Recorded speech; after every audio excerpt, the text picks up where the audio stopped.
Pocas dudas caben que uno de los grandes procesos de cambio que caracterizan la historia del Antiguo Oriente es el del surgimiento del Estado en el Valle del Nilo y antigua Mesopotamia. Pero ¿de qué hablamos cuando hablamos de Estado y cuando hablamos de su surgimiento en aquella historia antigua? Hubo un momento del siglo XX en el que este señor que está aquí, Gordon Childe, arqueólogo australiano, caracterizó esos procesos con el nombre de revolución urbana. Y en una época en la que no daba miedo definir, propuso una lista de indicadores para hablar de Estado para el mundo antiguo. Los invito a que la consideremos apenas de cerca.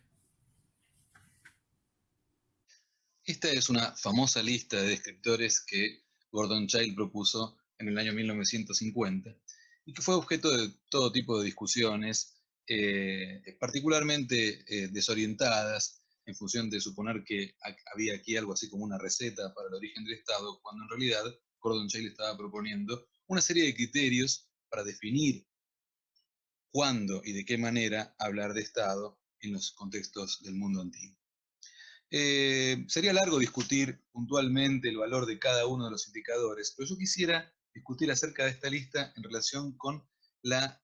posibilidad de advertir allí dos tipos diferentes de indicadores. Uno de ellos de tipo cuantitativo, que indica que con los estados hay más de lo que antes había menos, y por otra parte, indicadores de tipo cualitativo, que implican que aparece con el estado algo nuevo que antes no existía. Si ustedes observan, por ejemplo, criterios tales como la aparición de las ciudades, que es fundamental para el rótulo de revolución urbana, uno puede pensarlas en términos de la concentración de población, que por supuesto es siempre mayor que la que aparece en cualquier medio aldeano. De la misma manera, si consideramos el cuarto criterio acerca de las edificaciones de tipo monumental, está claro que con los estados hay capacidades de construir mucho mayores de las que son disponibles en el ámbito de las sociedades reguladas por el parentesco. O por ejemplo, si consideramos el noveno criterio acerca de la importación de materias primas, más allá de que en las aldeas no se desconoce la posibilidad de obtener materias primas de otros lugares, está también claro que con el Estado la capacidad logística y de recursos para obtener bienes del exterior se multiplica muchas veces. Pero por otra parte, como les decía, hay una serie de criterios que son cualitativos y que a mí me parece que son fundamentales. Observemos el criterio número 5 de Gordon Childe, la división de la sociedad en clases. Childe, como era marxista, consideraba ese tipo de división en términos de clases. Otros autores hablan de élites o de grupos dominantes, pero en cualquier caso, lo que está claro es que con la aparición de los estados lo que tenemos es la división de la sociedad en un pequeño grupo, una minoría que domina y una mayoría que queda subordinada a ese pequeño grupo. Este es un dato cualitativo muy diferente de lo que podemos obtener en cualquier sociedad no estatal organizada a partir de la lógica del parentesco. En relación con esto, el tercer criterio, la concentración de excedente como tributo, es fundamental porque precisamente ese grupo dominante ejerce su dominación y se reproduce como grupo en tanto y en cuanto puede extraer un excedente de producción de los productores primarios, de la mayoría de la sociedad, en concepto de tributo, es decir, en concepto coercitivo, en concepto de un tipo de bien que es apropiado por medio del uso de la fuerza o del recurso potencial a su uso por parte de ese grupo dominante. Esto es fundamental porque también se encuentra totalmente ausente en sociedades no estatales. La existencia de la tributación, que es el principal indicio para determinar algo fundamental de todos los estados y que es aquella definición que en definitiva remite al pensamiento de Max Weber acerca del Estado como monopolio legítimo de la coerción. Efectivamente, este es el dato estrictamente cualitativo que distingue a las organizaciones sociales estatales respecto de las que no lo son. Cuando en el 10º criterio de esta lista, Childe menciona que el Estado es una organización social no basada en el parentesco, está apuntando a esta diferencia de matriz entre las organizaciones que proporciona, que permite el parentesco y aquellas que funcionan a partir del monopolio legítimo de la coerción. Ahora bien, cuando se trata de considerar la problemática teórica del surgimiento del Estado, hay hipótesis para todos los gustos. Hay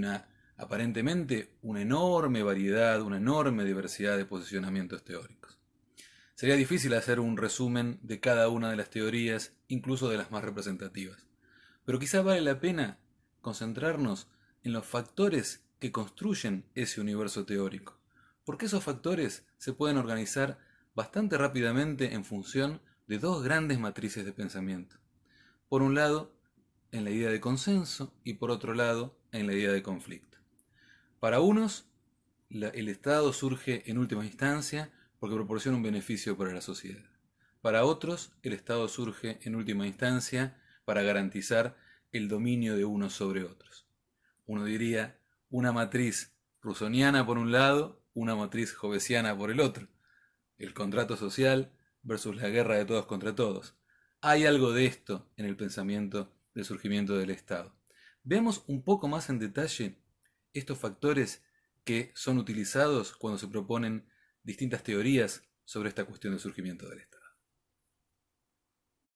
Por una parte, hay una serie de factores teóricos acerca del surgimiento del Estado que cargan las tintas en el consenso. Por un lado, en este conjunto hay una serie de factores que de distinta manera enfatizan la misma cuestión, que los líderes de las sociedades anteriores al surgimiento del Estado llevan a cabo una serie de tareas de utilidad para la sociedad y que la sociedad reconoce en esas tareas un bien tan importante que lentamente van concediendo cada vez más cotas de poder a esos líderes a cambio de que continúen haciendo esas obras, que pueden tener que ver con la organización de la producción, con la obtención de bienes que la sociedad no dispone y necesita, con la protección militar en el caso de conflictos, con la relación con las divinidades u otras fuerzas sobrenaturales, con la mediación de conflictos internos dentro del grupo, pero siempre el líder de esa manera va acumulando. En el segundo tipo de factores ligados al consenso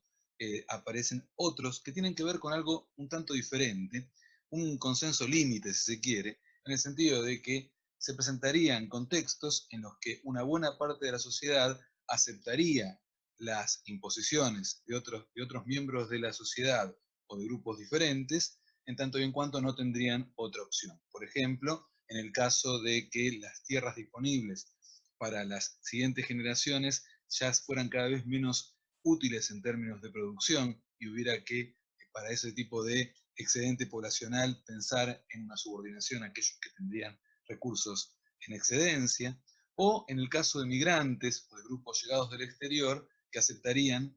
la subordinación voluntaria a aquellos que ya estaban antes en determinado territorio a cambio de que se les permita la subsistencia.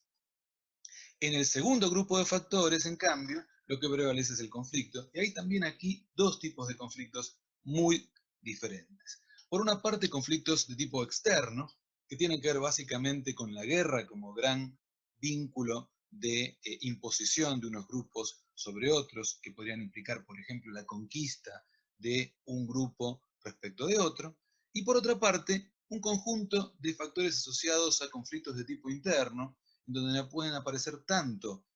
conflictos de tipo sociopolítico, por ejemplo, conflictos entre facciones o conflictos entre diferentes tipos de jefes dentro de las sociedades no estatales, o conflictos de tipo socioeconómico, donde tenemos aquí la tradicional idea del marxismo engelsiano en relación con la polarización social en un grupo enriquecido y un grupo empobrecido, frente al cual el grupo enriquecido se dotaría de medios coercitivos para protegerse de esa mayoría crecientemente desposeída. En todo este universo teórico, sin embargo, hay algo que opera casi como una invariante de escala, que es el hecho de que la mayor parte de las teorías sobre el surgimiento del Estado que han sido propuestas orbitan de una manera o de otra en una idea general sobre lo histórico que descansa muy fuertemente en postulados de tipo evolucionista, y por lo tanto el Estado es visto como una etapa que viene a ser la superación de las anteriores formas de organización social. Sobre el evolucionismo como una doctrina de pensamiento, sería mucho lo que podríamos decir, pero voy a decir solamente dos cosas. Por un lado, que en cuanto a sus efectos políticos, las ideas del evolucionismo, en la medida en que consideran que lo que no es estatal es inferior o menos desarrollado respecto de los estados, han sido una de las bases doctrinarias más fuertes para la legitimación de la expansión de los estados capitalistas sobre cualquier otra forma de existencia social durante el siglo XIX, el siglo XX e incluso en la actualidad. Pero además hay una segunda cuestión más propiamente teórica, que es el hecho de que el evolucionismo, al postular que todas las cosas ya vienen dadas de antemano en su forma embrionaria y que cada etapa es en realidad el florecimiento de lo que ya estaba in nuce en la etapa anterior, tienden a descansar muy fuertemente sobre las variables cuantitativas para pensar la cuestión del origen del Estado y muy poco en las cuestiones cualitativas. El evolucionismo tiende a borrar, tiende a perder de vista la importancia que el parentesco tiene en las sociedades no estatales, precisamente porque el parentesco implica un tipo de organización social totalmente diferenciada respecto de aquella que instala posteriormente la lógica del Estado. Sobre esta cuestión y sobre cómo pensar una posición no evolucionista respecto de la cuestión del surgimiento del Estado, en algún otro video voy a tratar de extenderme un poco más.